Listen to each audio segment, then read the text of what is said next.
Hello friends, doctor Manish. आज मैं आपको शेयर करने वाला हूँ स्ट्रैबिस्मस या स्क्विंट के ऊपर। देखिए, ये स्ट्रैबिस्मस और स्क्विंट, जिसको हम क्रॉस आइज भी कहते हैं, ये एक बहुत ही कॉमन कंडीशन है, लेकिन बहुत ही रेयर इसका डिस्क्रिप्शन मिलता है। और ज़्यादातर पेशेंट्स छोटे बच्चे होते हैं जो 6 महीने से लेकर 3 साल के बीच में हो सकते हैं, और ज़्यादातर हमें पता भी नहीं चलता है कि ऐसे बच्चों में वो क्यों उनकी आंखें क्यों वेंडर कर रही, क्यों वो एक जैसा नहीं देख पाते हैं, और हम कभी कभी सोचते हैं कि वो अपने आप ठीक हो जाएगा। Strabismus is a vision disorder and lazy eyes और amblyopia is a handicap, is a vision disorder but a disability because your eyes now cannot see and it's almost a blindness. So amblyopia is a second term.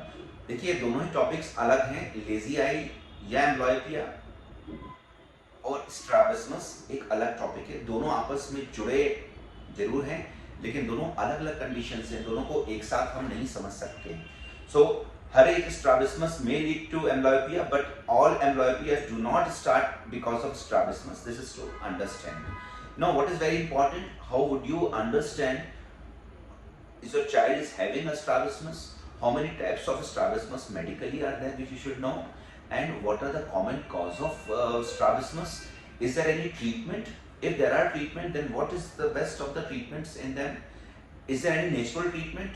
If the homeopathy therapeutics can help and recover a patient developed with the lazy eyes or with a neuromuscular control, lack of neuromuscular control, or because of certain reasons he is having a strabismus, or a patient wants homeopathic treatment together with the natural treatments like refractive index matching or use of a patch or atropine drops or surgery, whatever he wants to take together with that. If homeopathy therapeutics can help permanently, the case should not return back. So I am going to give you a small but very useful descriptions. देखिए, ये 4 तरीके को पाया जाता है। एक तो invert होता है, एक्सोट्रोपिया मतलब बाहर की तरफ आंखें करती हैं, ऊपर की तरफ करती है तो हाइपर, नीचे की तरफ करती है तो हाइपो। ये चारों कंडीशन होती हैं। ये इंटरमिटेंट भी हो सकता है, मतलब रहकर स्ट्रैबिस्मस आपको स्क्विंट दिखाई देगी, कभी कभी नॉर्मल दिखाई देगा, और कभी कभी एक्कोमोडेटिव भी हो सकता है। मतलब किसी पेशेंट की रिफ्रैक्टिव इंडेक्स काफी हाई है, दैट इज फारसाइटेडनेस बहुत ज्यादा है, 3 के ऊपर है, 4 के ऊपर है, 6 के ऊपर है, तो उस कंडीशन में भी जो आईज होती हैं वो फोकस नहीं कर पाती, वो स्ट्रैबिस्मस प्रोड्यूस होता है। तो पेशेंट क्या बेसिक रीजंस स्ट्रैबिस्मस के? सबसे कॉमन रीजन जो है वो माल अलाइनमेंट ऑफ आईज होता है। Malalignment comes from the neuromuscular control. Neuromuscular control मतलब ब्रेन का न्यूरॉन पे, न्यूरॉन का ऑक्यूलर मसल्स पे कंट्रोल। तो ये अगर नहीं हो पाए तो 4 से 6 महीने में बच्चों में हो जाना चाहिए। नहीं हो पाता है तो इसके ऊपर वर्क भी होना चाहिए, और उसके कारण स्ट्रैबिस्मस प्रोड्यूस होता है। नंबर 2 रीजन है रिफ्रैक्टिव इंडेक्स एरर। पेशेंट को फार साइटेडनेस से बहुत हैवी लेवल की 4 के 5 के ऊपर है, और अगर ये है तो एकोमोडेटिव स्ट्रैबिस्मस डेवलप होता है, स्क्विंट डेवलप होता है, और बहुत आसानी से रिफ्रैक्टिव इंडेक्स की मैचिंग से लेंस का यूज करके, प्रिज्म का यूज करके, in cases of other reasons behind the refractive index, तो ये ठीक किया जा सकता है। सो फ्रेंड्स, स्ट्रैबिस्मस या क्रॉस आइज तो कॉमन थी जिसके ऊपर मैंने बताया, लेकिन फ्रेंड्स लेजी आइज और स्ट्रैबिस्मस दोनों सेम नहीं है। इसलिए पेशेंट्स को, पेरेंट्स को, माताओं को ये देखना चाहिए कि छोटे बच्चे में अगर वो अपने सर को टिल्ट कर रहा है किसी चीज को देखने के लिए, धूप की तरफ नहीं देख पाता, आंखें बंद हो जाती हैं, उसकी आइज लगातार ब्लिंक कर रही है, मूव कर रही है, और बच्चा अच्छे ढंग से चल नहीं पा रहा, गिर रहा है, और बोल के नहीं बताएगा आपको, आपको देखना होगा छोटे 1 या 1.5 साल के बच्चे में या 6 महीने के बच्चे में, क्योंकि 6 महीने तक डेवलप हो जाता है अलाइनमेंट। ऐसी सभी स्थिति में बच्चे के केस में refractive index is not the reason, it is a neuromuscular circuitry which is the reason.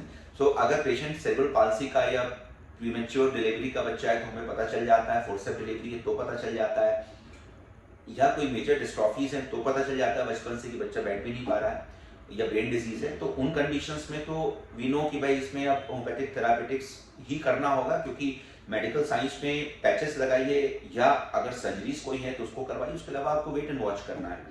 लेकिन होम्योपैथिक थेरापेटिक्स में अगर एम्ब्लॉयपिया इन अ डेवलपमेंट है तो ऐसी बहुत सी मेडिसिन हैं जो इंडिकेटेड हैं, और ऑप्टोमेट्रिस्ट या ऑप्थेल्मिक सर्जन के साथ मिल के साइनेजिस्टिक लेवल पे दोनों को इस बच्चे को ठीक करने की कोशिश करनी चाहिए, यहाँ पे इंटीग्रेटिव ट्रीटमेंट की आवश्यकता है, क्योंकि दोनों का एम सेम है।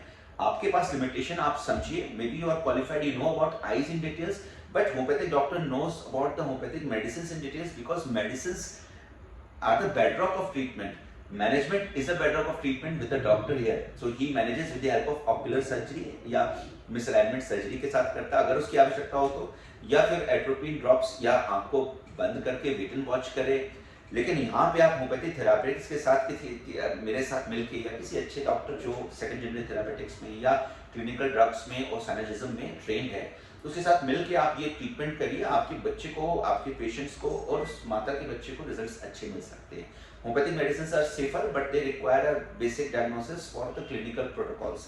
फ्रेंड्स, न्यूरोमस्कुलर कंट्रोल के न्यूरोमस्कुलर कंट्रोल लॉस हुआ है, ब्रेन डिजीज है, लेजी आइज की तरफ जा रहा है, घबराइए नहीं, आप मिलिए, समझिए और इसको मिलकर ट्रीटमेंट करिए और डेफिनेटली आपके बच्चे की आंखें भी बेहतर होंगी, भविष्य भी बेहतर होगा, ऐसी मेरी कामना है। और फ्रेंड्स, मेरा कोई भी उद्देश्य ऐसा नहीं कि आप मेडिकल ट्रीटमेंट छोड़ दें या ये कोई बहुत बढ़िया ट्रीटमेंट है। All doctors have a earnest effort कि भाई हम क्या बेस्ट कर सकते हैं, तो मैं जो बेस्ट कर सकता हूँ वो आपको बताता हूँ।